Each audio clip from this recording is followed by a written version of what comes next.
Down, say you down. You gotta stand up and fight. Oh, you got to stand up. Oh, you, oh, you fight. Yeah, man. Yeah, Oh, you fight. In person is so much more beautiful.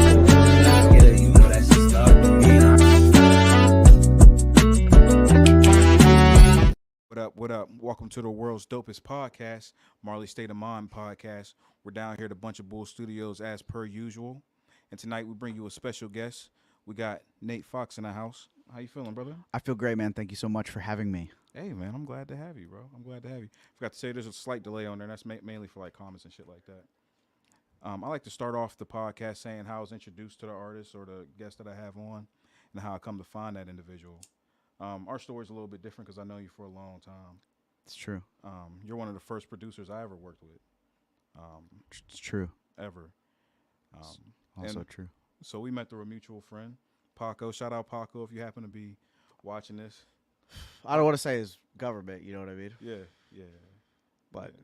He would be from West Park. Let's just be specific. For those who know. Yeah, for those that know. For those who You know what know. he's up to? You know what he does? You know what he does now?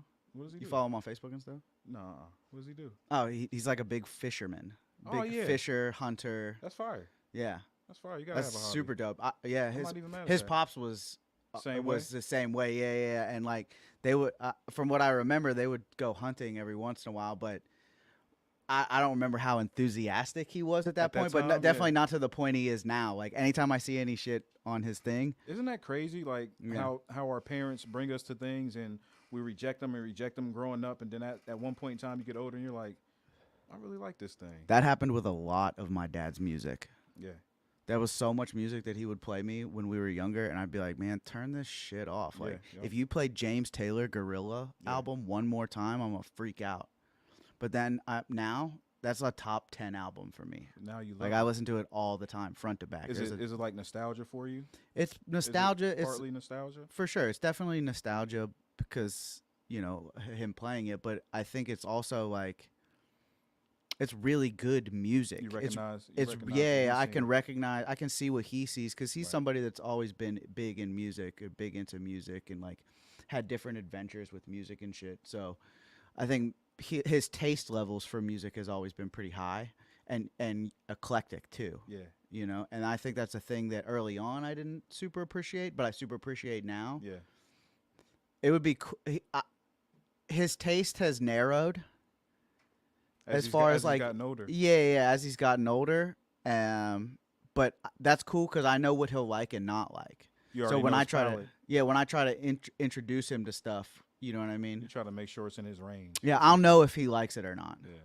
My mom's a little bit tougher. Sometimes she'll like stuff that I'm like, you like this? Like, I got She'll throw you a curveball. well, she also did one of the big like music moments of my life for me, which was when we were in high school.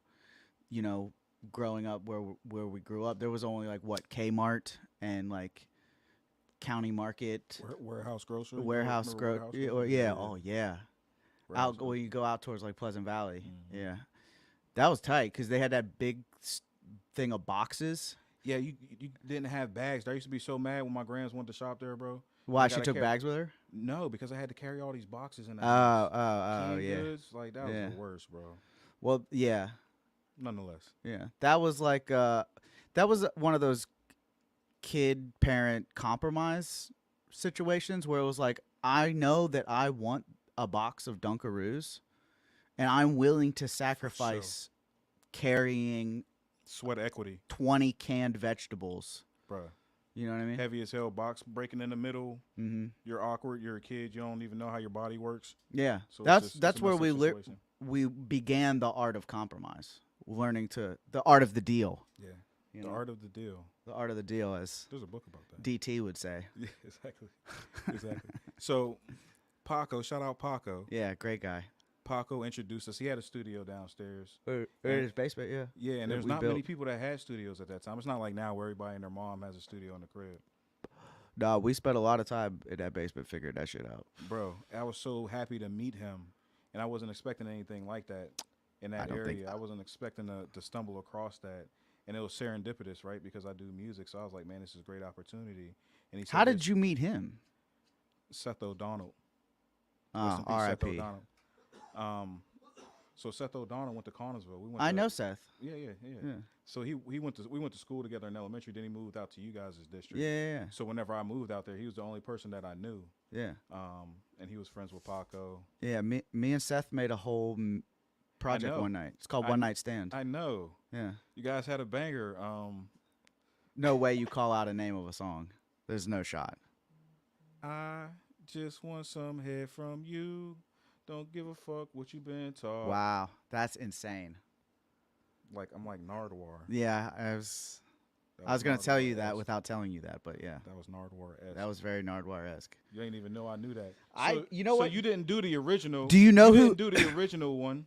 The original one was just Seth and Paco. You did the remix to it, and you tweaked the beat to that instrumental, and remixed it with those guys. I don't remember all of that, but I do. sure, I do. I believe you. That's 100% correct. I believe you. Because that was a banger. Maybe, but yeah, that's crazy that you remember that one. You know who has all those CDs now? Someone has that. Somebody has like basically the whole collection of like me and Paco stuff, me and Chrome stuff, Seth stuff, like just that whole period of time in like our basements. And it's Menudo. Do you For real? Yeah. Yeah. Yeah, he had like one of those That was a big wild CD time. ass These cases. are characters that we're talking. So Yeah, we're talking as if everybody knows who these Yeah, characters so- are, but yeah, exactly. So we apologize. These are childhood friends of ours. yeah. That we knew growing up doing music, and they brought us together for these things, and that's crazy. Menudo has those. Yeah. Um, At least that that's the collection. last I heard of them. That is. If I could crazy. ever get my hands on that treasure chest, That'd be great. there's a lot of things that I could probably do with it that I think would be fun. Yeah. No, for sure. Cause I got do you remember I was gonna take you on a trip today. Yeah, bro. yeah, go ahead. We was You gonna- go. I'll let you lead. I'm It's all good, yeah, bro. I was I'm gonna just say, here. I was definitely gonna take you back to Rusty Angels, Sure. right? Sure, yeah. And you were one of the first producers that I know, and I think it's still your trademark today, in many ways. You were one of the first producers I know to do like crazy beat variations in the middle of a track. Okay. Is that fair? Maybe. Is that fair? Did you do a lot of that at that time? At that time, yeah, well, but that's because like What was your influence to do that? the Mars Volta for sure, Yeah, without a doubt. yeah. Cuz me and Chrome were just like obsessed with that shit. So talk about Chrome, because Chrome was very important in this story too, right? We should Sure. shout out the homie Chrome. Of course. So as you were coming up, when I met you, you were a part of a group, Yeah. and Rusty Angels. That's it. Was it Rusty Angels at That's- that time? I know you guys went through some name changes, No, that was the but that's main squeeze, yeah. So Rusty Angels, was it? It was more than you and Chrome originally, right? No, it was always just me and Chrome, but thought they I were- mean the original situation was me and Paco. Okay, really, I didn't know that. Yeah, PNN. That's fire. That's Yeah. crazy. That was the original twosome, Okay. gruesome twosome. And then And let me tell y'all think Nate's just a producer. He was nasty on the mic too. You can get busy. It's a bold Yeah, statement. you can get busy. It's some things have worked out Yeah. vocally for me, some have not. But that's fine. But yeah, it was originally me and Paco. Paco. Yeah, Paco. And then I think that's when Chrome came into the picture. Okay. But he wasn't Chrome, he was just regular name. Yeah. And we were like, well, you have to have a rap name, like we can't just call you, you know what I mean? And at first, I'm pretty sure he was like, well, Nate's just Nate. And I'm like, yeah, well, there's nothing else that really works. Like, I never had a nickname or anything like that. You've so- always just been Nate. yeah, it doesn't You've really, always just been Nate. like Nate Fox is already kind of like a name. It just sounds like a cool name. It does sound, yeah. And I've never It's not not too liked, many syllables. yeah, It's simple. bop, bop. Yeah. You fuck with foxes. I see you have like different fox symbols around. Yeah. Yeah. Why not? Branding, dog. Lean into it. Yeah. It's branding. Yeah. Duh. Definitely getting some of that. Yeah. So it was you and Paco at first that were the first group. Then you and Chrome got together, and would Paco just kind of stop doing music? No, I feel like I don't fully remember, but I feel like like he just started making stuff. He still was making stuff. Right. Like he had songs of his own too. Right. Yeah. Yeah. We had some songs. Yeah. And then eventually I met you and Big Bill. Shout out War. Oh yeah, and Ego. Yeah. Yep. Yep. And Shout out Chris. Yep. Yeah, and then it was cool because at that point, then it didn't feel like we were as alone. Yeah. As it It felt. became a community. It became a community, but I think it also was like just because where we're from is, and we never really left the basement. It was like, well, I don't know, shit could be terrible. Yeah. It wasn't. I mean, obviously, like it's not good. Yeah. But it definitely wasn't terrible. No, you know what I mean? I think that the more it went on too, and I grew towards more of the like making beat side of things. Right. That's when it kind of started to take more shape as far as like, oh, this is something that I could probably do like for real. You can shit on it. Yeah, sure. Do. Yeah. Yeah. Bars. Yeah, it was great. No, so is that what gave you the love for making? Because you always made beats, right? That's not true. You No, didn't always make beats. No, me and Paco got beats off Napster, Okay. and then we just rapped on them bitches. Okay. And then eventually we ran out of beats to use because there was only so many on Napster. So I was like, all right, well, one of us got to figure out how to do it. Paco he did not vibe with that shit. Yeah. But I vibed with that shit, so. What kind of software were you using? Acid Pro, Fruity Loops 3, I think. Fruity Loops 3. Yeah. What Fruity Loops are they on now, you know? Fucking Fruity Loops 20? I don't fucking know. God damn. Who cares? Just for reference, reference. Time Yeah. I don't know. It's like up there. Yeah. It's up there. But nonetheless, so you started getting into it. You were really fucking with the beats at that time. Yeah. What was some of your inspirations for beats? Like, what was you listening to at that time? Like for reference. I mean, for reference, I think in the beginning it was a lot more underground rap music. It was a lot of like Atmosphere and Aesop Rock and Immortal Technique, Tech 9, Hell yeah, Chino XL, Hieroglyphics. Yeah. It was like stuff like that we were kind of like pulling a lot from. Plus, again, we also were like big into, like metal and punk and like emo music. So did you find yourself fusing those things at that time? No, because I didn't have the knowledge of music in comparison to now. Right. So like the ideas were always there. I've always had ideas of putting things together. I just didn't have the ability to practice it because I didn't know. Articulate it musically. Yeah, I didn't know enough about instruments or how to record them or how to blend stuff or whatever. Yeah. You know what I mean? Yeah. That makes I was sense. still figuring out just like what buttons did what, you know. And at that time, there was no YouTube, so you couldn't like YouTube this stuff. What was you doing, like trial by fire, just trying this out, see if this works, trying that out, see if it works? I mean, yeah, there was YouTube. It wasn't filled to the brim with. Like it is now. Yeah, no, it definitely wasn't like I could YouTube how to, change the oil in a 1997, but you know exactly. what I mean. But yeah, no, it was way more trial and error. It was way more just like, this works. When I push this happens, or whatever. When did it come to you? When did it all click for you? Like, damn, I'm good at this. When did you have that moment of validation where like, damn, I feel like. Well, I mean, I think as anybody that's creative always goes through variations of how they feel about their shit. Some days you're like, wow, I'm terrible. Some days you're like, wow, I'm the greatest music maker of all times. Whatever. But I think that as far as it clicking was when I went out to Cleveland to go to engineering school. Yeah. Because then I met a bunch of other people that did what I did, and not that they weren't good at what they were there for. Like some were in bands, some were just like wanted to be engineers or whatever. But I really felt and saw that like I wanted it more.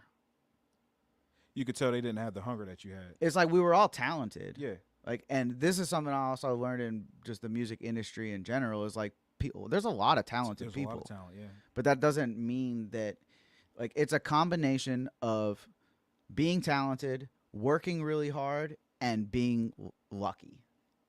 Those are the three things that it really takes to like get to the next side. Yeah, me and a friend of mine, me and Shonsky, shout out Shonsky, we always had a conversation like, what does it take to make it? And then what does it mean to make it, right? Like, it's those things are, it's funny thing, you know. It's a Well, funny thing. it keeps changing. It keeps changing, right? Yeah, because it's like ever evolving. if your first goal is like, man, wouldn't it be tight if I got 100 plays on a song? If I could get 100 people to listen to this song, that would be so tight. Then you get 100 plays, and you're like, oh, okay, cool. I did it. I did the thing. Now what? Well, now I want 1 million plays. Yeah. Or whatever. And your goals just will keep going up until it's like there doesn't have to necessarily be a ceiling. Did you have that feeling of I made it? Did you ever have that moment where like, damn, like took a deep breath, like, damn, I made it? A bunch of times. Yeah. Yeah, for sure. Tell me about the first time, like that you felt that. I don't know if I remember when the first time was. I do remember an important time that felt that way was we were working on an album called Surf, and me and Nico, we lived out in LA, and we were going from where we lived in LA out to Malibu to go work at Shangri-La at Rick Rubin's studio. Wow. Yeah. And I forget who we were going to meet there. Somebody that was like super tight. Right. And we had already kind of started the project, and we had a little demo playlist or whatever. And we were going up, and we were getting ready to come down the canyon to go down into Malibu, and all the clouds like were sitting like on top of like where the mountains met. Like and it Bob was like, Ross painting. yeah, like a Bob Ross painting. Yeah. And the sun was like peeking through the middle. It was like insane. And I just remember like listening to the first song on it was called Miracle, and that's what we were playing in the car. And I was just like, dude, I'm in California. I'm in LA. I live here. I'm driving out to go to Rick Rubin's studio to work on a project that has like some of my idols on it. Like, I'm not really sure what else I'm supposed to ask for, you know? But then again, you do stuff like that, and then you go to and you're like, okay, well, now I want to, and now I want it's like the hunger of like wanting to do more or do it again or whatever. It just keeps happening. After those moments leave, is there like an emptiness that sets place? Like after you're done with those moments, do you have that like feeling of like, damn, like I wish I could be in that moment every day? No, I mean, there's some that like maybe you wish you would have taken more advantage of the situation or been more vocal in the situation or just whatever, regular life, whatever. shit. But I don't think there's been times I don't really feel that way very often because I do try to, when stuff like that is happening, You try to maximize it. just be there Yeah. and be like, wow, this is happening. Yeah. And I think the more that you do it, sometimes it gets a little bit harder to maintain that energy of like, I'm so excited, you know, because it becomes the norm. It just becomes like what you're Used to. what you're doing. You know what I mean? But I do think it's important if you feel that way sometimes to just like step away for a second until you can just be grateful for all those moments again too, you know, and not get too complacent. How important is gratitude to you? Like, how important is to have that attitude of gratefulness every day, no matter what? Like, I know for me, like, just personally, like, that's everything, right? Is being grateful for what I have. Because everything I have, I wanted at some point in time, and remembering that. Because, like you said, we always want that next mile marker. We always want that next achievement. How important is that to keeping you grounded whenever you're going through these things, like seeing a Rick Rubin? I mean, just gratitude. Yeah,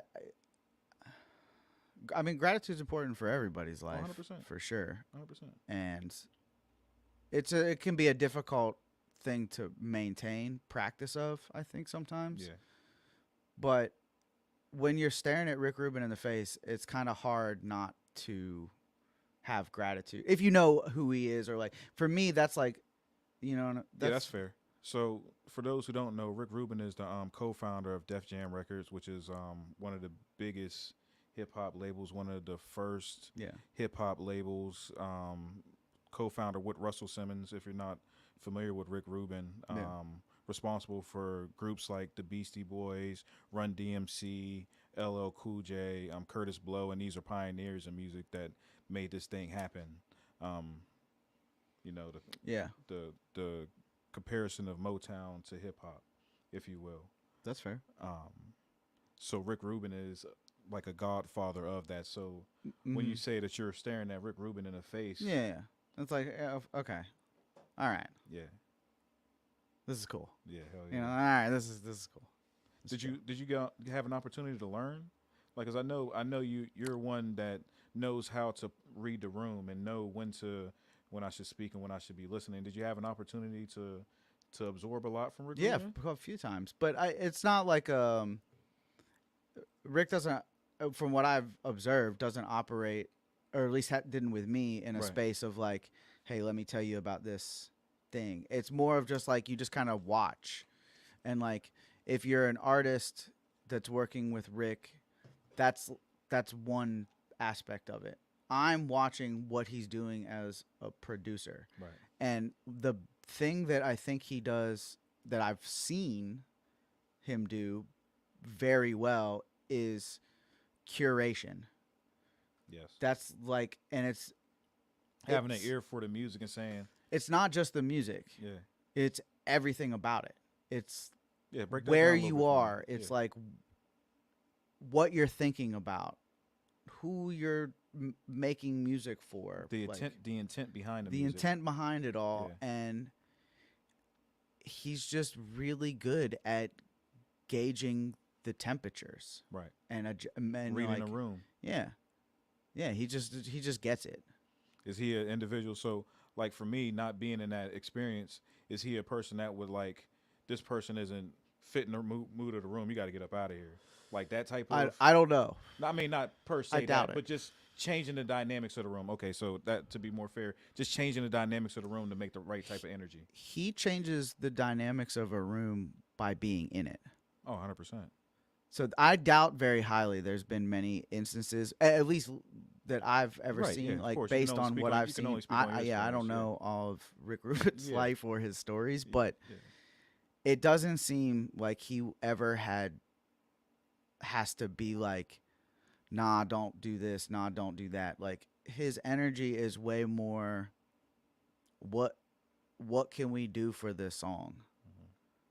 Like what is this, what are we doing here for the song? What are we doing for the No intent? waste. No wasted. I think that motion. was a good choice of words, was Intent. intent, And like I don't know, he just you're not going to act up in front of Rick Rubin, bro. Right.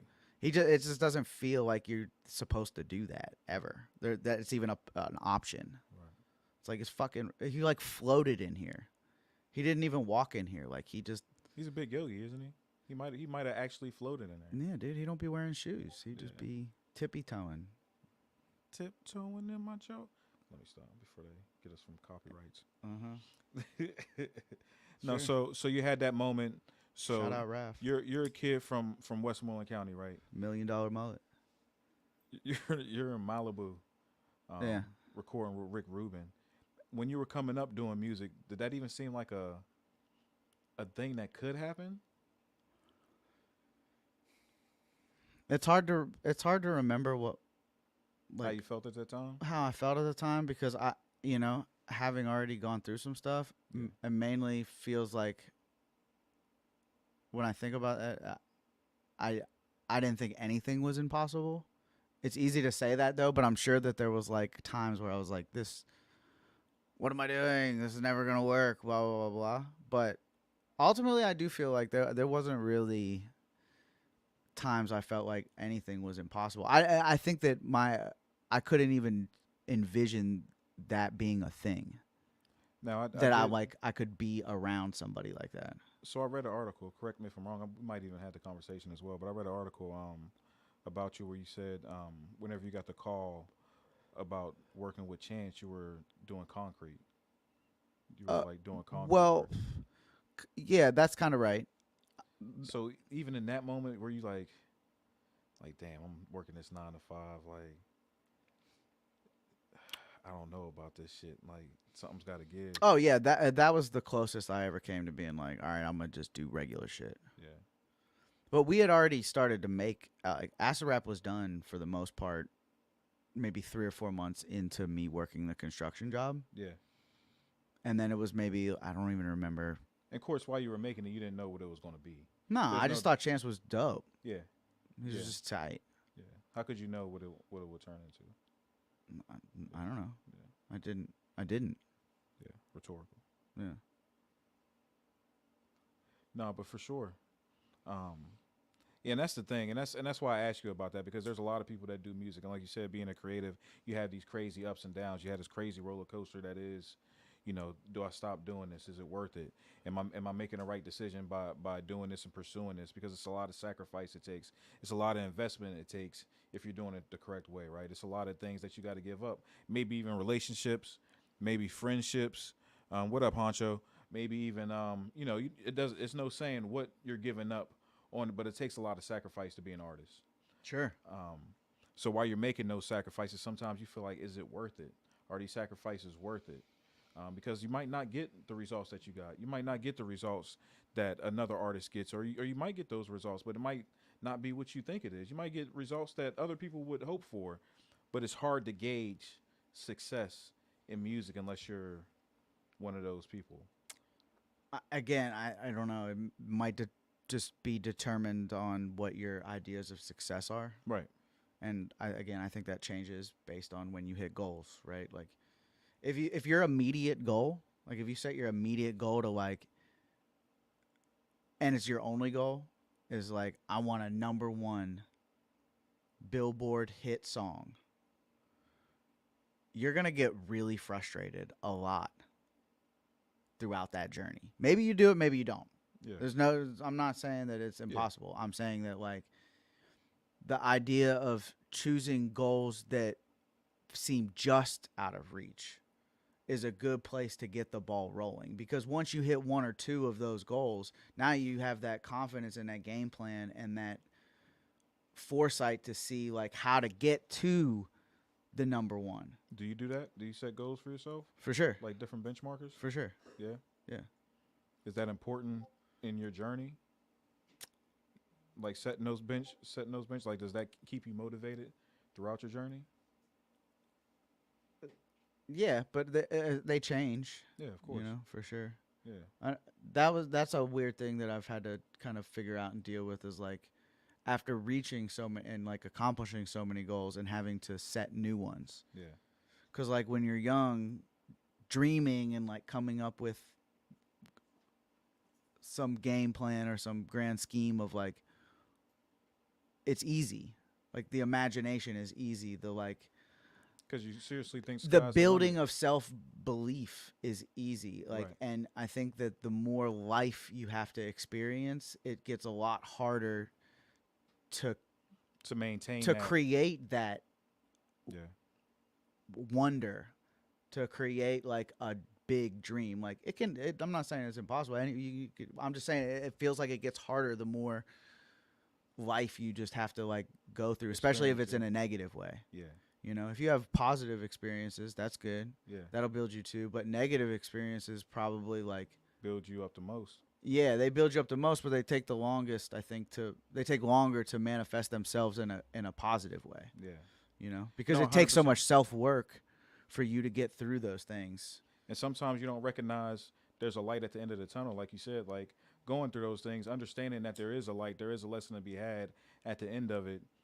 You don't get that until you get more life. If you're fortunate, maybe you do get it before you get more life, but most of us don't. We have to go through it to understand, like, oh, okay, I went through that, so I can get here now. Yeah. And I can appreciate you, telling that to the viewers for sure. Damn. So we did the Rusty Angels. Yep.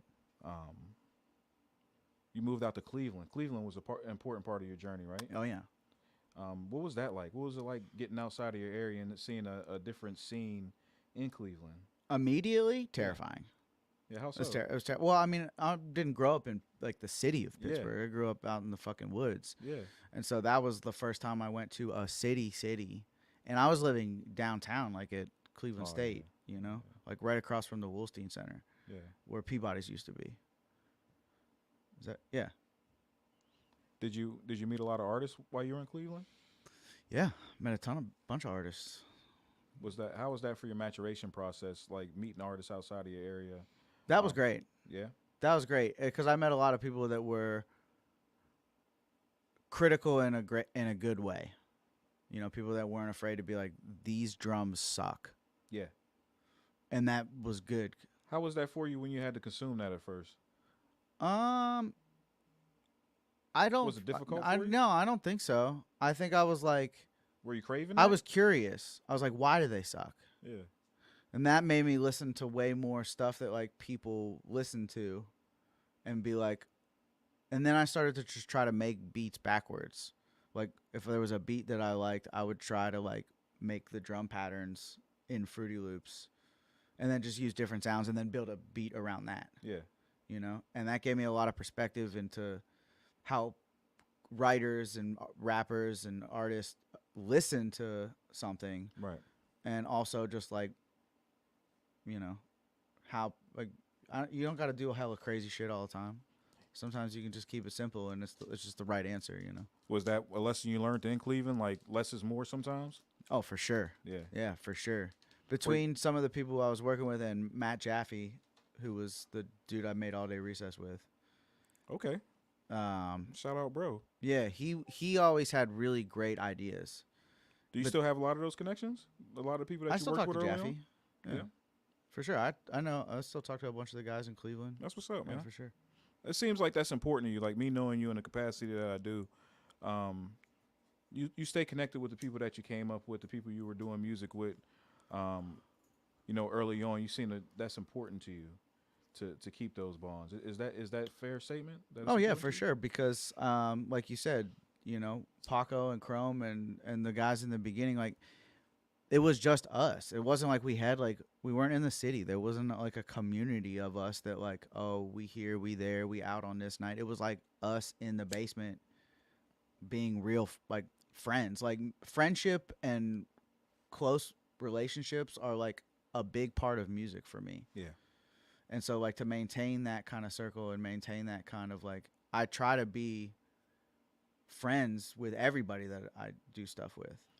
Did you find yourself trying to recreate that consciously or subconsciously? Did you find yourself trying to recreate those moments in the basement? Like For through sure. other relationships? Yeah, I mean That's profound. every studio that we had in LA was set up like a home studio. Not that we didn't. Oh, there was still like gear in Yeah, that bitch. Right. You know, Like if you had a bunch of money. players yeah, like yeah.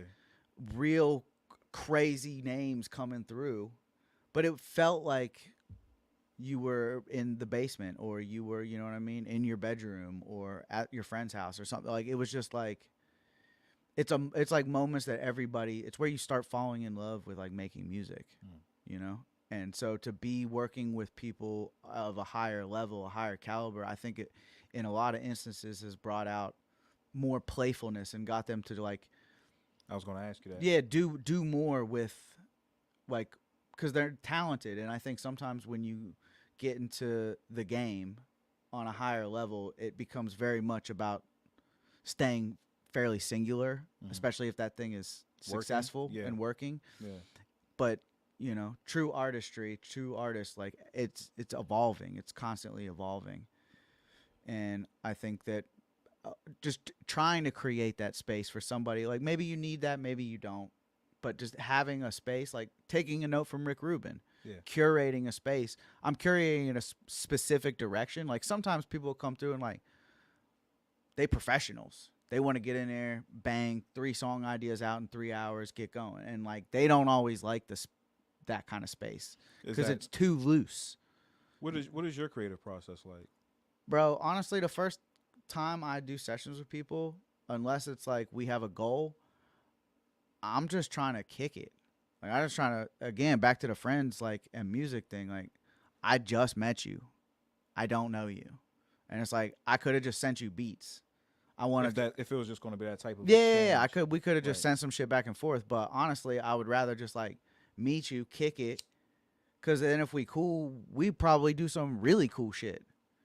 And if it's like, oh, but we could still work together, then we make some cool shit. Do you think that chemistry is important into making like good music? I don't know if it's important into making good music. I think it's important in crafting long-term sonic identity. How about this? Has your experience been that you make better music when you have those type of relationships as opposed to just a beat exchange? For sure. In my opinion. Yeah, yeah. Yeah. Okay, that's fair. Yeah. Yeah. No, I know, like you said, there are different situations like that, right? That you'll encounter. Like some things are just business. Yeah, for sure. As to where we're just making those exchanges. Some things like you really want to build a rapport if you're really looking to have a real collaborative work. And some things aren't that. You know, some things are just like, yeah, let me sell you this beat, and you do your thing, and whatever you do is what you do, and we'll keep it moving. Yeah. You know what I mean? And that's okay too. It's nothing wrong with For either sure. There's good songs that have come that way too. yeah, but you know, everyone has their preference and the way they wish to work. So it is what it is. So we're going to Cleveland. You're meeting artists. Yeah. You're talking to different guys. You're finding out people are critiquing you now. They're giving you critiques that you haven't heard before. Did you feel like you grew out of that opportunity whenever you were getting that critique? For sure. Because it's hard for us as artists sometimes to hear like this doesn't work. But I always feel like I want you to tell me, like, don't tell me it's fire. Like, that doesn't do anything for me. I can't grow off of that. Yeah, I feel you. But once you tell me, like, yeah, that's cool, but and don't just tell me what's wrong with it. Tell me a way to improve it as well. Like, don't just bring me problems, bring me solutions. But that's a tough expectation to uphold for everybody that you play music for. You know what I mean? And I feel like depending on who you play it for, right? Like it takes a lot of attention to listen to a song that way. To not just like if you play me something for the first time, I ain't never heard your shit before. You play me a song with some beat, some voice, some shit I ain't never heard before. It's gonna take me. I don't care if it's like new shit, old shit, whatever. If I've never heard it before, it's gonna take a minute to process it. Right. So to expect somebody to listen, come off and be like, all right, here's what you did wrong and here's how you can fix it. That's like a big ask. And there's probably not a lot of people that are gonna give you the right answer anyway, even if they do talk that way. Yeah, if they're no like, no matter who they are. Yeah. It's like that's why somebody just like not even thinking about it, don't even know that it's my beat, being like, these drums suck. That's just how they feel about what they're hearing. In that time, it might not even be how they feel. It's how they feel at that time. They're like, these drums suck. Yeah. And that's like all I needed to hear. It's how you interpret it or like how you absorb that critique. Right.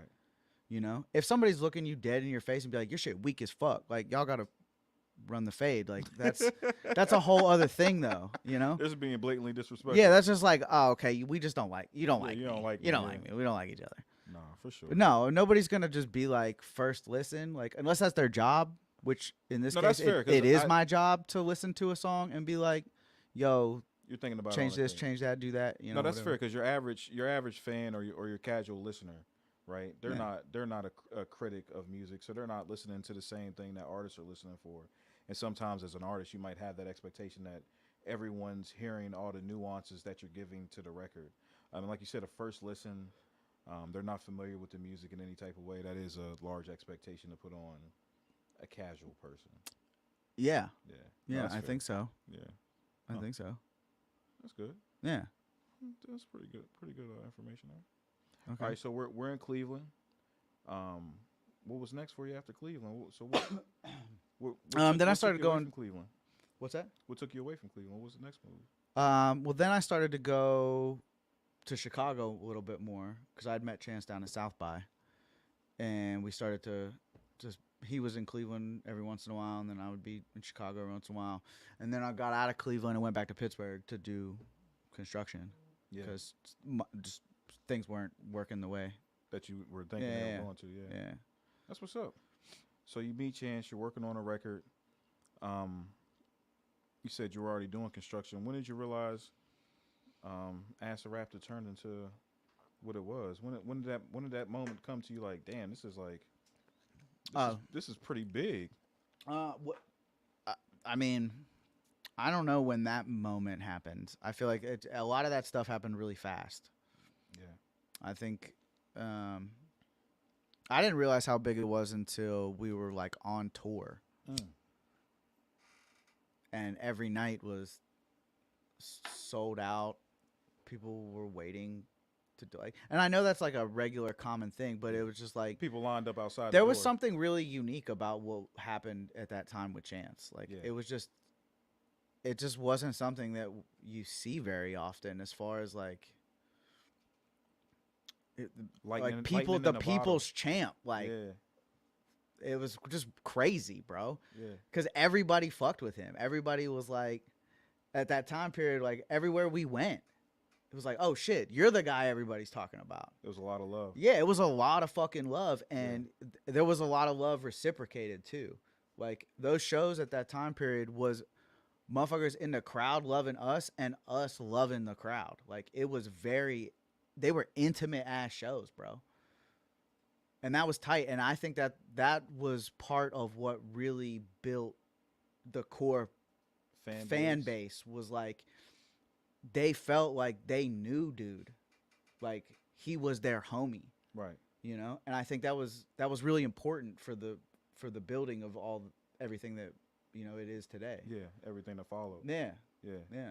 And that was really cool because he made a lot of genuine friendships and relationships and like met people that, you know, told us stories about this did this for me and I remember this thing when I heard this for the first time, and like that's a real I'm reaching people. Right. Like when motherfuckers got whole stories about it's some shit changing y'all life. just was at the crib smoking blunts making, that's crazy. Have you ever had music touch you like that? For sure. Yeah. Yeah, of course, all the time. But Yeah. that's like why it's That's why always so- tight. That's so why it's much- always tight to me. Like Right. I'll never get tired of that shit because like Right. I didn't know I was gonna hear Pink Panthers, and like I was driving the first time I heard Pink Panthers. I was driving out here. I was home for something, and it was just I was in the car, and it was like kind of raining, and I'm back like in farm country and shit like that. And that shit came on, bro. I couldn't help but get up out the car, turn that shit all the way up, and just fucking jump up around and down in the street in the middle of farm nowhere while it's raining. Like it's just like you can't expect or you can't look ahead and like that's gonna happen again. You don't But know, it is you don't gonna know happen history's again. Like, taking place while you're in it. yeah, it's like You don't see it till later. It's all hindsight. yeah. Yeah. Hmm. Yeah. No, that's crazy, right? That's a crazy ride. So you're in Cleveland, you're making music, you're making these relationships, you're in school building your craft. You head back home, you know, to Pittsburgh after you're going to Chicago, making this incredible music with Chance, and it's looking like, you know, it's just another thing that's happening. Then all of a sudden you're on tour and you're seeing the way that the music is touching the people. Yeah, that's a super cool thing for sure. You're seeing the way that the music's touching the people, and you're like, this is, It's tight. yeah, this is real. Yeah, it's cool. This is real. Mm-hmm. At that time, were you able to, like, be in the moment? For sure. Yeah. Is Yeah. that something important to you? I know for me personally, that's something that's important to me is taking a deep breath wherever I'm at and absorbing that moment. Like, is that something that you value? For sure. Absolutely. Yeah. How do you not? I think you have to. I think that's a big part of just like enjoying life. Yeah. Because it's a lot of times, especially in like microwave world we live in, like where we want everything instantly. We want everything right away. It was happening instantly for sure. Yeah, but I mean, like in the bad, like in a negative, like The change of when tempo changes in your life, that's when it sometimes can be hard because you get used to a certain speed, whether it's like slow and then it gets faster and it gets slow, whatever. right, Just sometimes that can be a little intense, daunting. Yeah, but yeah. So you're going from that. You're seeing the effects of the music, and now you're amongst those people, right? You're in those rooms now with the Rick Rubins. You're in the rooms now with the people who are making the difference. If I'm lucky, What's your motivation now? Like, what are you thinking about now? What are your mile markers now, or did your goals change at that point after you started reaching some of those mile markers that you already set for yourself? Yeah. Yeah. I mean, I'm in that process of figuring it out right now. I think the main goal right now is to just make things that I like to listen to in the car. Yeah. Whatever that means. It could be beats, songs. It doesn't matter. Right. I just want to like driving around and listening to what I make. What you create, yeah. Yeah. Do you find yourself like in a better creative space now that you're thinking like that? I think so. I think I'm starting to have like more fluid ideas and stuff like that. Yeah. But I will openly admit that like there was a long hiatus of me not doing the practice. And so sometimes, you know, the anxiety of the doing gets in the way. Right. And then my ideas just stay ideas. So I'm working to get more into the practice of doing. Right. You know. Instead of just leaving it in your brain. Yeah. But it's a balance because like I don't want to just do to do. Like if I don't have an idea, You don't want wasted motion. yeah. You want everything to have purpose behind it. That would be nice. Yeah. Yeah, that would be ideal for sure. It's a lot of time we spend in life just wasting motion too, right? Sure. And time is so precious because we don't know how much of it we have. So it is best to maximize that. It seemed like that's something that you become good at, and you kind of always been good at in life, right? What? Is understanding that it's best to maximize the moment, get the most out of it, or is that something that you Maybe. have to learn? Maybe I think that's something I probably learned. Okay. Probably learned from doing all these sessions with Nico and Peter and a lot of the Chicago guys, and like because they are very good at acknowledging the moment something is really good when it feels right, even if it's just one sound or one line or one bar or whatever, and they'll be like, all right, that's like the bar. That's the bar has been set. If everything around what that thing isn't equal to that thing or greater than, preferably just equal to, then you know what I mean? That's dope. Yeah. So, are you a perfectionist? I think I've been guilty of that sometimes. Yeah? Yeah. Does that hold you back sometimes in your For creative sure. process? For sure. Definitely. Being a perfectionist? Yeah. Especially on the engineering side too, because like I'll be making shit, jamming or whatever, and then I'll just be on a computer by myself in my own headspace while there's like 5 people waiting for me to finish figuring out what reverb I want to put on something, you know. That's fair too, right? So how does that work for you in a collaborative effort when you're working with like Nico? Oh, with Nico, it's whatever. Yeah. Yeah. Are you guys very much in tune with what one is doing? Are you both very much similar in that way, so it doesn't become a problem? We're similar in a lot of ways, I think, because me and Nico's relationship is like founded a lot in friendly competition of like wanting, like respecting each other's taste levels and like abilities and skills so much that we want to constantly try to impress each other. You know, and you don't want to let the other one down as well, right? That too. Yeah. Yeah. So I think between those two things, we've been guilty of perfectionism because it's like nobody wants to submit to like, all right, your idea is the perfect one sometimes. And that's normally a subconscious thing. But when the answer is right, the answer is right, you know? Do you feel that that's been more of a positive or a negative in your life to be that perfectionist, to sometimes hold on to something that maybe you should have let go? Ooh. You're getting a little deep there, my guy. Yeah. Yes. The world's dopest Yes, podcast. definitely. Yeah. There are times where, you know. Does that translate into life for you? For sure. Yeah. For sure. I think it translates in a lot of ways. Yeah. Yeah. That is deep. Mm-hmm. That is deep. No, for sure. No, so we're making jams with Nico right now, ain't it? Yeah. We were just in Youngstown, Ohio, Yeah. making So some new stuff. You guys already made a project. Which We have an album out, yeah. Yeah, that's dope. Plug it. Oh, so we have an album called Intellectual. That's Yeah. the name of the band. It's self-titled. It That's got awesome. nominated for a Grammy for That's crazy packaging. fire. Yeah, the artwork. Shout out to my good friend Juan Is that Thousand. a field packaging? Yeah. That's crazy. Mm-hmm. Yeah. There's a lot of categories. They don't How- air all the categories. How many nominations? Yeah, I know they don't air on Yeah. it. They do that with all award shows. They don't air Yeah. on the categories. How many nominations have you had for Grammys? Nominations? Yeah, nominations. 3. That's fire. That's fire. Yeah. And you won the one Grammy. Yeah. 3 nominations, one. Yeah. take home? I think so. Yeah. That's fire. What was that like? That's pretty cool. Yeah. Yeah, that's pretty chill. Yeah, That's pretty chill. Fuck out of here. Yeah, that was nice. That had to be crazy.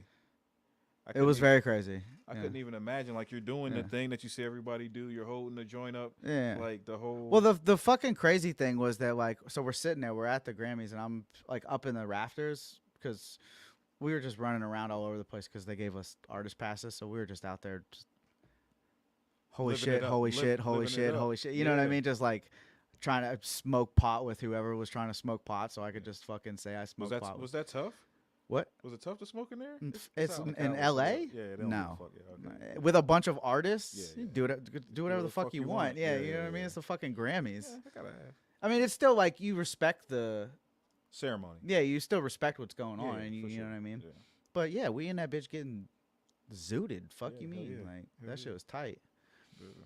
Yeah.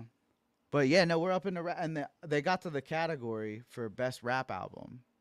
Do you know beforehand? No. And I'm just all I Was can. this your first nomination? Because you said you had 3. Was this the The first? first one was Chance as a best new artist. I think I don't know. I'm not. Yeah. I don't really remember. But this wasn't your first. This wasn't your first nomination. Well, yes, this is the first one. This is the first one, and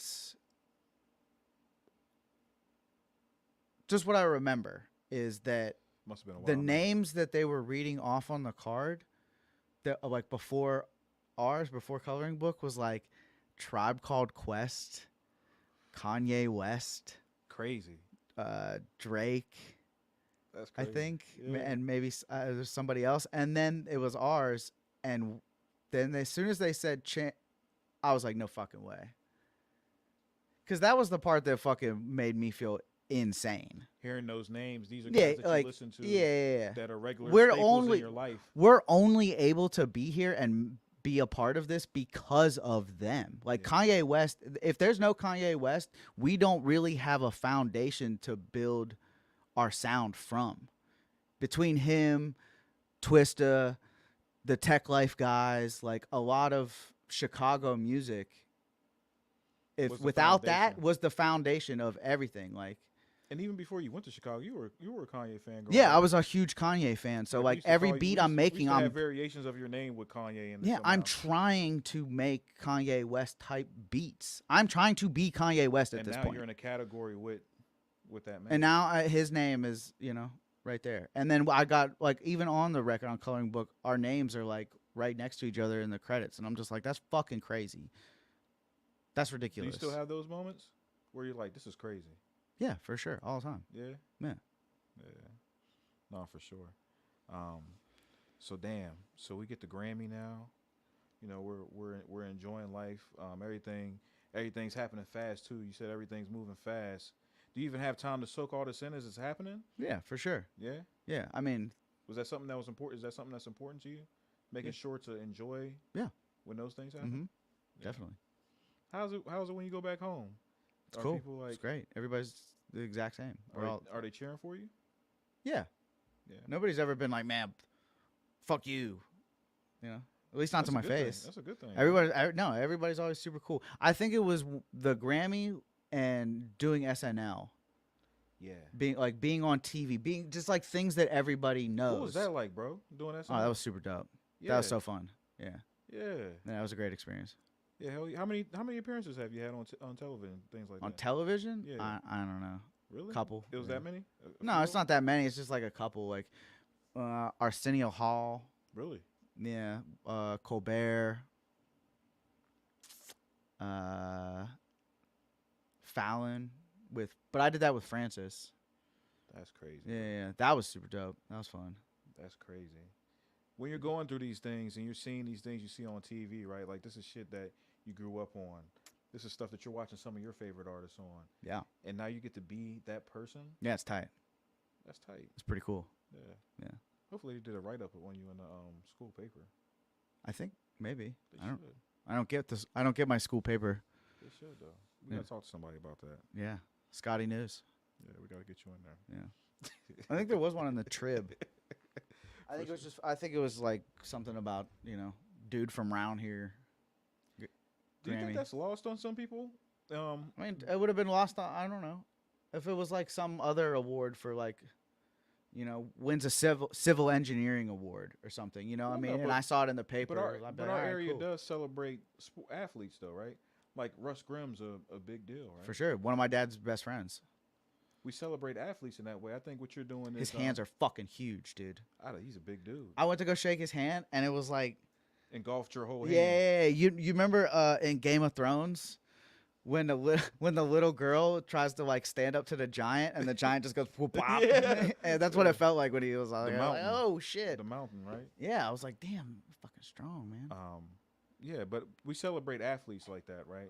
Yeah. And what you're doing is important in your field the same way as what they're doing, and you're inspiring another generation because even though the area is small, it's always been like a hip hop collective there, a hip hop community. And you're inspiring the next generation of that, and they see you do that, and now it becomes more real. Not even just for your area. What's up, JP? I appreciate you, bro. Yeah, hell yeah, definitely a lot of cool stories. JP said he tuned into the world's dopest podcast. Very cool stories to hear tonight.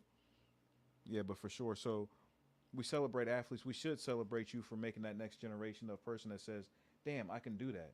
I can be the next Nate Fox. I can be as good as I can reach that level, but with music. There's other avenues for me to go. Just because I'm from here doesn't mean I'm limited to this. And I think that should be celebrated. Yeah. You know what I mean? And shit, if you're a civil engineer, I appreciate that. Thanks. If you're a civil engineer and you do something that's great, yeah, it should be celebrated.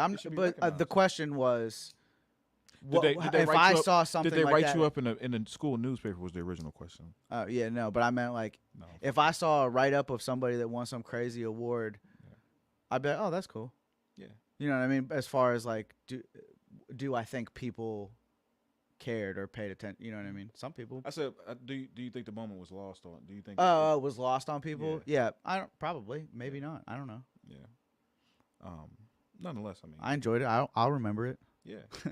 For sure. I mean, it's a shame if it is lost on them. Hopefully that they do understand what you're doing for the area and how you are able to inspire other people coming up, doing what you do, or hope to do what you do. Because, like I said, coming from a small town, sometimes you think, it's not going to happen for me. I don't live in L.A. I don't live in Atlanta. I don't live in these places where these type of things happen for people like me. Yeah. Well, the internet. Yes. Has leveled the playing fields a little bit, right? Yeah. As well as like Web3 stuff too. Let's talk about it. Let's talk. How was the internet? How did it impact you? Drastically. Yeah. I mean, that's what propelled Acid Rabbit. It was on like Dat Piff or something like that. Yeah. Yeah. Yeah. And it was just it shut the shit down. Yeah. Like without the internet, what are we doing? Passing out flyers? Like, you know what I'm saying? That's like what they did. I know. And that's crazy, man. The hustle and grind of people before us. Yeah. Insane. I think that's the gift and the curse now, right? Because we're mass manufacturing artists. There's a lot to that. Yeah. Look, you're frustrated with it too. I've seen it in you. I've seen it. It is just a lot. It's just a lot to it. That's all. Yeah. You know. It's not necessarily a new practice. Well, certainly not to. You know. What it is now. Yeah. I mean, like you said, it's much easier now with the internet.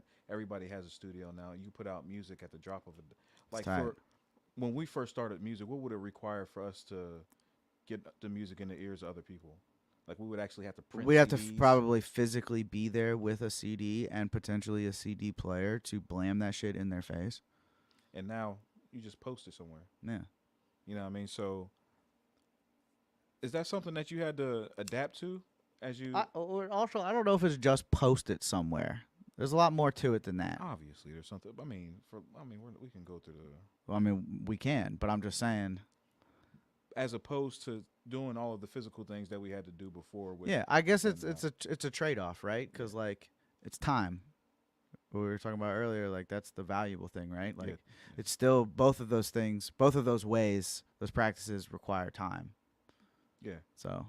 And we adjusted the one is a little more physical. And one's more convenient, right?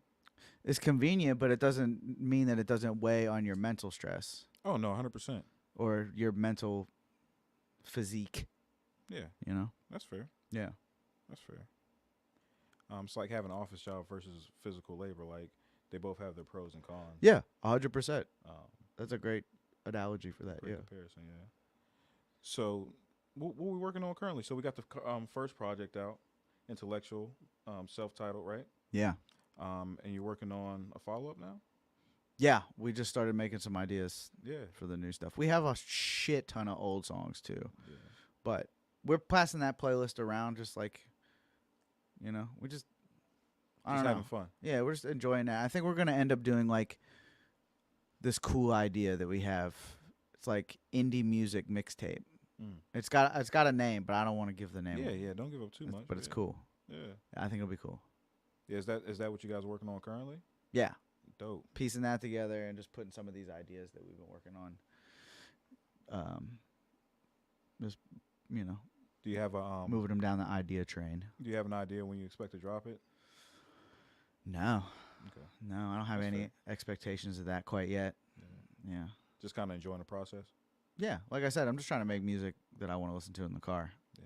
You know, No, figure out the rest. We got a lot of good people to help us figure out the rest. So, That's awesome. yeah. You got a good team behind you? Absolutely. How important is it to have that? Does it allow you to be more of a creative? Because I remember we were listening to an artist yesterday, right? You and I, and you were like, man, he was like, I can tell he has a lot of hats that he's wearing through his music. Yeah. Like it shows in his music and Yeah. in the sonic tone. He needs to remove some of those hats so he can focus more on the craft. Yeah. So It's like, do you want to be good at a bunch of things or do you want to be great at one thing? where do you think the value lies? You think? I think the value lies in being great at something. Because you could end up being great at other things, but perfect one. get great at something first. Right. And that's like the thing. Once you're great at something, it's not like it goes away. You're great at it. Right. Like. Yeah, it's not gonna go nowhere. So Yeah. you can take time and work on your other thing that you're not Yeah. as strong. Like if on. you're a great songwriter, spend time finding producers and artists and just fucking write great songs. And that will secure any other dreams that you want to go for or other goals you want to go. It's pretty important, I think. What have you seen that separated the ones who are successful from the ones who aren't, rather it be songwriters, rather it be producers, rather it be artists? What have you seen the separation from those who are having a high level of success versus those who are talented but don't have that same success, maybe even more talented Yeah. than the ones you see that are highly successful?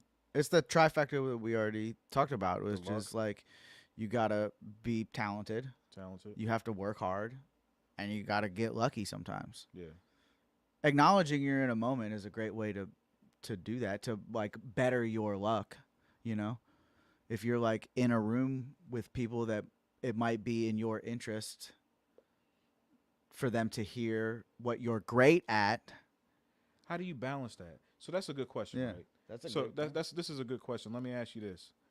So say you're in a room with individuals who are able to change a situation for you. How do you approach that? Is it best to let those individuals be?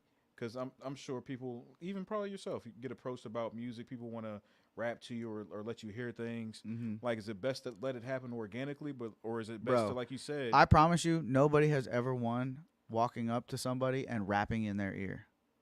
No one has ever won doing that. That's such a terrible move. I agree. It's like, all right, bro, chill out. I agree. Yeah. It's like a big part of the battle is just being somebody that people want to kick it with. So just be fucking cool. Like if people do music, you're going to eventually start talking about music anyway. Like it's your life. It's a part of what you do and shit. So just like, what's up? Cool. I'm so-and-so. Right.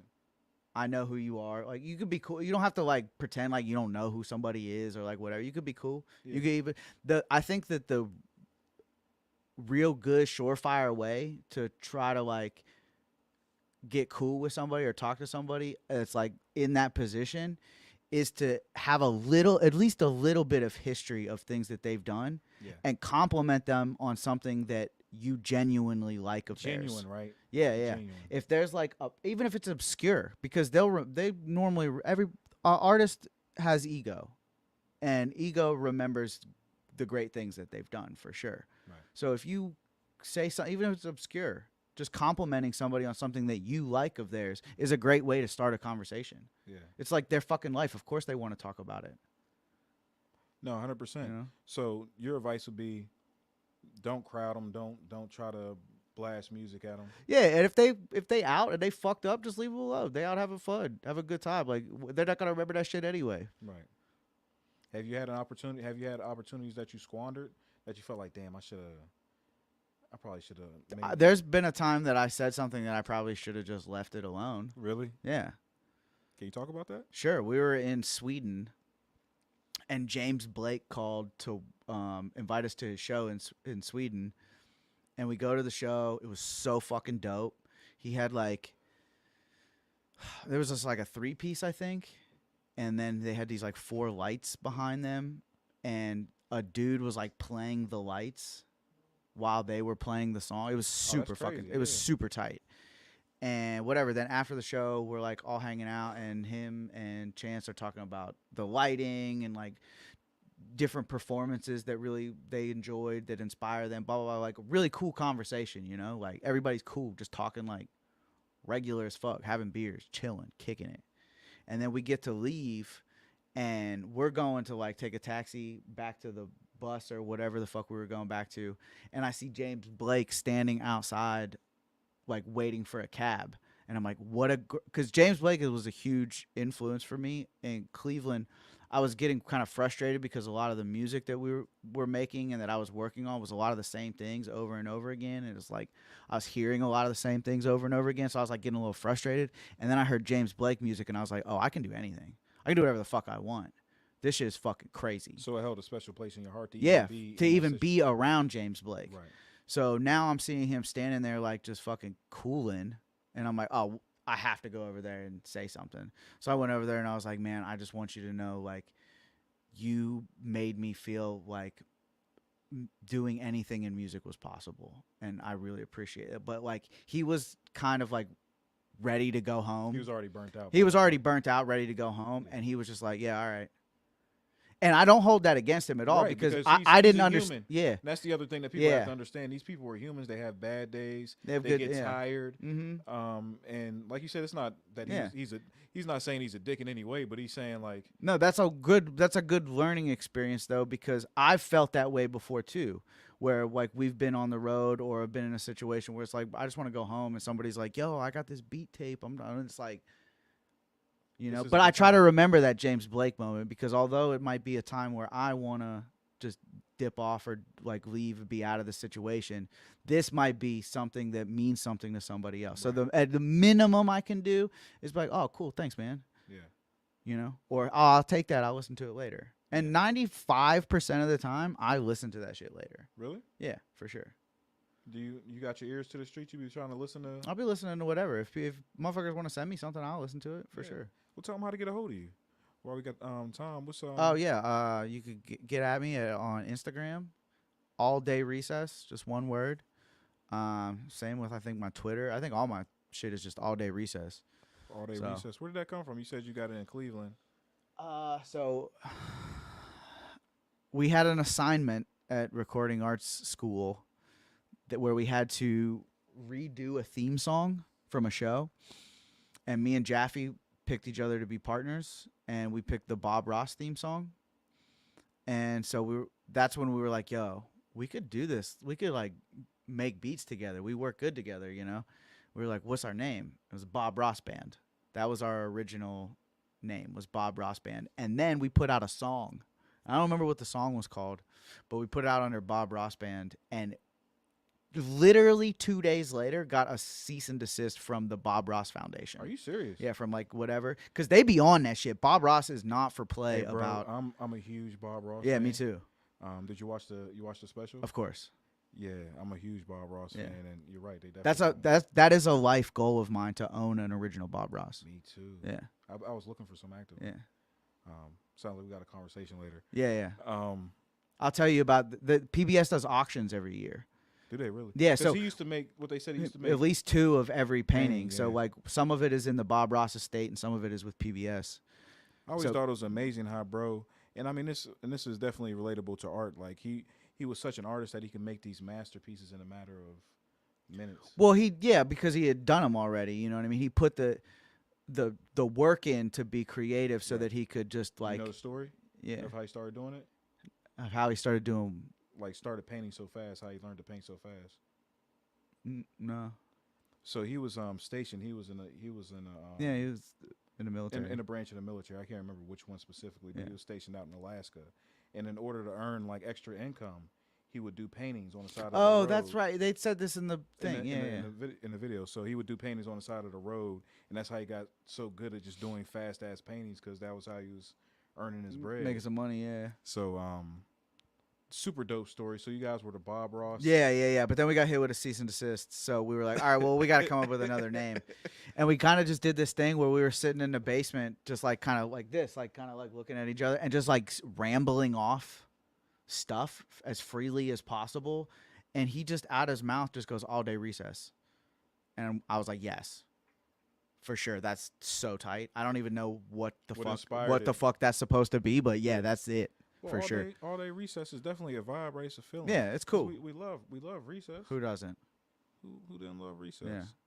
And so you still rock with the all day recess name and for brand. Sure. Yeah. That's dope, bro.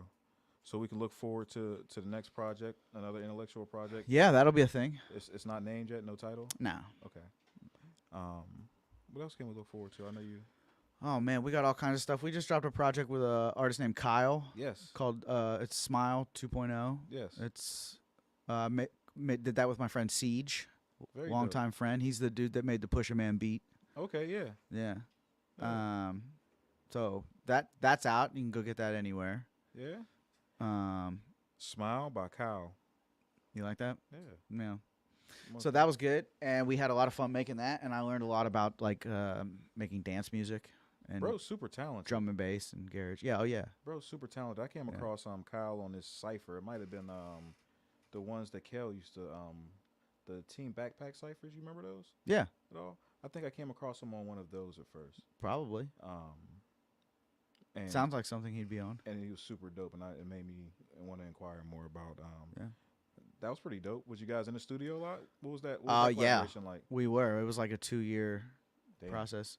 There was a lot to it. He was going through a lot of shit. Yeah. So a lot of it was like, but again, that's the part of like working with friends, right? Like if this was just some random person and they were in there telling me their issues or talking about their life, I'd be like, yo, come on, like, what do we, you know? But it's like, it's the homie. At a certain point, like, we're just kicking it.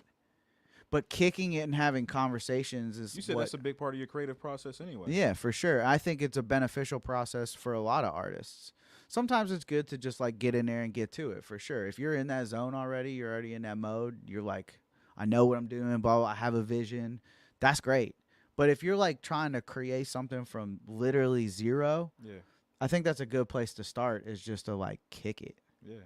You know, talk about music, talk about your life, talk about whatever. Does that give but you an do idea it in what a direction you but wanna do go it with? in a space where it's like, if you get moved to do something, you can do something. You know. So you might even have those conversations in studio, and you go to the studio with no intention of really recording per se. For sure. But if it comes, hey, dude, if it happens, the mic's on. Yeah. You know. Do you make a lot of music like that? For sure. By accident? Yeah. Yeah. Hell yeah. Yeah. No, man, I super appreciate you for coming down here, man. My pleasure. And joining me. Yeah. I've been looking forward to this. I had, whenever I did this, had this idea to have a podcast and had the opportunity to do it. You were one of the first people that came to mind that I wanted to have on here. So I'm glad that we got a chance to have you on here, especially at this appreciate that. stage within the podcast, because what episode is this, Jess? 49, bro. Wow. Damn, we was close to 50. We could have had you on for 50. That would have been crazy. The 49 is perfect, dude. 49 is perfect. But I appreciate you for joining us. Being so transparent and telling your story. Yeah, of course, man. Your journey. Like I said, I know it inspires me. You're a great inspiration to me. Whenever I see you make these accomplishments, bro, I'm cheering for you. I appreciate that. Just as hard as anyone and loud. And to see you do it makes me feel like it's real. Mm. It motivates me in a real way, and I know other people that feel the same way. Yeah. Seeing you do what you do, bro. So kudos to you. Much success in the future in all your endeavors, whatever, no matter what they may be. Thank you. And you certainly got my support and bunch of bull support for any of that. So if you ever want to come down here and have a conversation about it, please let us know, bro. Yeah, of course, man. Thank Absolutely. you so much for letting me come down here and bullshit with you. Yeah, for sure. So we're down here, Marley State of Mind podcast at a bunch of Bull Studios as per usual. We'll be back at you next week with another dope guest. We had Nate Fox in the house tonight. Yeah. Indeed. Till next time, we're out. Peace.